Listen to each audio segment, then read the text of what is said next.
Child work and trauma. And I want to come in here today to talk to you guys about what I titled this video, which is really asking moms if they are feeling as though they've lost themselves after kids and really trying to figure out who they are. I've seen this in so many mom groups and in so many conversations I've had with women. Like, I speak to women every single day, and not just a couple women. I speak to dozens of women every single day, whether it's in healing their trauma, they're trying to start a business, they're trying to improve their relationship, they are trying to do something and get out of this feeling of feeling really, really stuck. And many of you may not know that I am a trauma healing and inner child work coach, but I really like helping women, especially moms, find themselves again. And I know that I like that because I've been that mom. I've been that overwhelmed mom, the triggered mom, the mom who can't control her reactions and is screaming and yelling. And deep down inside, I'm like, oh my God, what's wrong with me?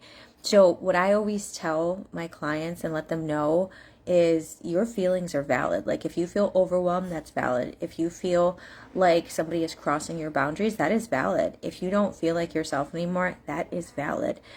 I remember when I was successful in a couple areas of my life, like when I started my first business and I started teaching Zumba classes out of my basement, actually. So many people had so many opinions and my feelings were all over the place. Like, I was like, oh, do I want to make this a real business?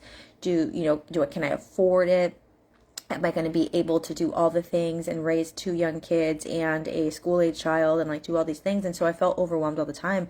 And I felt like I was giving so much of myself to the business and to my partner and to my kids. So I didn't even know who I was anymore, even though I was doing something that I've always dreamed of. And I was trying to create this little business in my basement and just having women come in and like dance with me. It was still, there was something missing within me because I kept doing and doing and doing and doing, but I wasn't pouring into myself. Like, I was giving every ounce of myself to other people, but I wasn't actually taking care of my own mental, physical, emotional health. So I was drained all the time.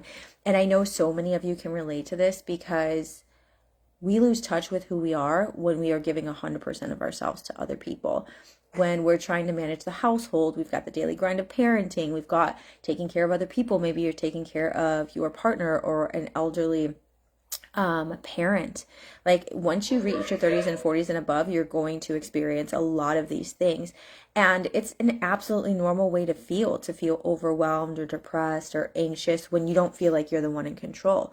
So what I always share with my clients, and I'll be sharing more of this in my trauma healing and inner child work group after this, because I share way more in depth over there. And if you're not on my email list and you want to get on there, I share things like this all the time. And I have a huge announcement coming. It's not done yet, but I have created something for women who want to prioritize themselves first. They want to get out of feeling stuck. They want to find who they truly are so they can live this like amazing life that they thought of when they were a kid. Amazing life that they used to only dream about. They want to live a life that they have only dreamed about, that they don't even know is possible, but they're ready to at least try. So if you are feeling stuck, if you are feeling like something in your past is holding you back, you're feeling depressed about your present life, you're feeling anxiety or depression about the past, present, or future, then it is 100% time. Like, there is no more waiting. You need to look at your mental health, your physical health, your emotional health. And all three of those things can happen either at the same time or you can pick one.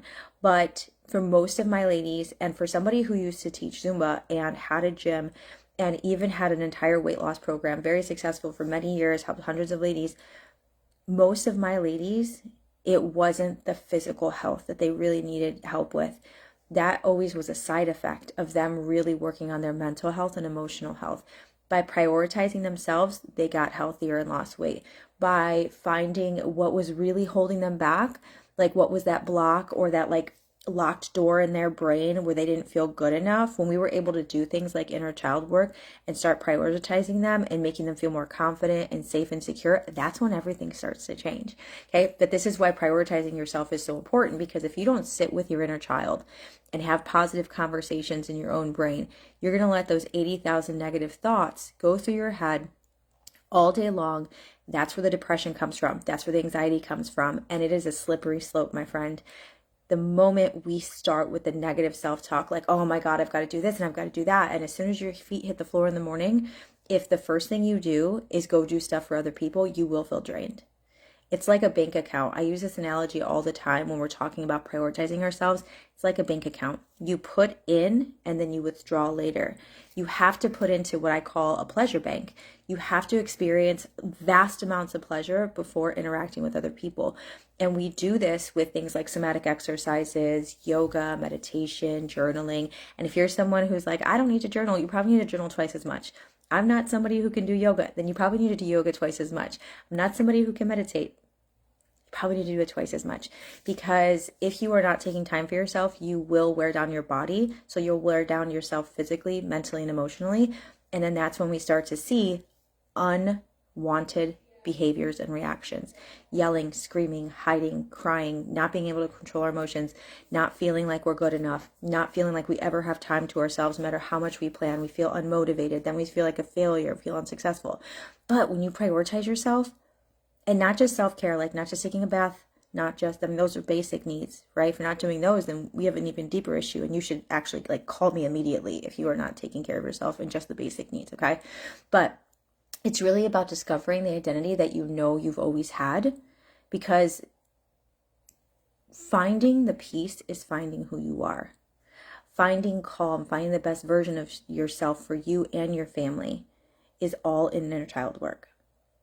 I've seen it in my clients when they start to focus on themselves, they can give back to their children so much more. They have more energy. They are lit up because now they're drawing from this pleasure bank where they have really given to themselves. They love themselves. They're doing affirmations, incantations, doing poster boards. And if you guys don't know, I have a poster board up here where I do incantations in the morning. I have my journal actually next to me, which has all my outline stuff and this new amazing workshop I'm going to be doing, you guys. So if you are struggling to prioritize yourself, but you want to heal, you want to feel good mentally, physically, emotionally, all the things, you're struggling to prioritize yourself, you're feeling guilty, you're feeling shame, and you don't know why, then all I want you to do is comment any emoji below. Because what I'm going to do is I'm going to share with you first and foremost about this amazing thing I have coming up. And I am building it for women who really want to start doing this deeper inner work. You're tired of feeling behind. You're tired of not feeling like yourself. You're tired of prioritizing everyone first, but you just don't know how to do it without the guilt and the shame. And you want to feel really amazing in your body and your mind and your soul and find yourself. Comment an emoji below. I'm going to send you the information, okay? And I'm going to jump into my free trauma healing inner child work group and dive even deeper into this. I'm going to talk about the simple steps to how to start prioritizing yourself. I'm going to then share a little bit more of the thing I'm working on. So if you're not in there, I will drop that group link down below. Let me know if you're watching this live or on the replay, and I cannot wait to see you guys in the group. I'll see you later.